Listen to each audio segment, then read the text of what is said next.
مرحبا بكم مشاهدينا الكرام، سعيدة بلقياكم في نشرة الأخبار هاته، وهذا أبرز عنوانها: وفاة المشرمل الذي أطلقت عليه الشرطة الرصاص.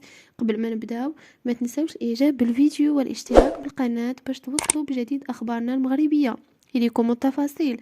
ذكرت مصادر مطلعة أن الشخص الذي عرض المواطنين في مدينة صفرو وعناصر الأمن لاعتداء خطير باستعمال السلاح الأبيض وأداة رادة بمدينة صفرو بشهر يناير الجاري توفي بمدينة فاس.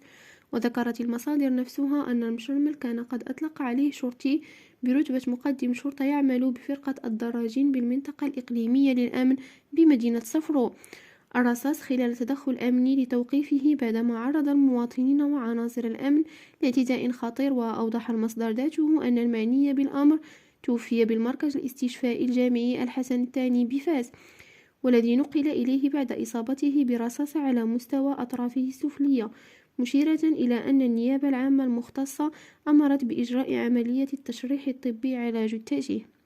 والسلام عليكم.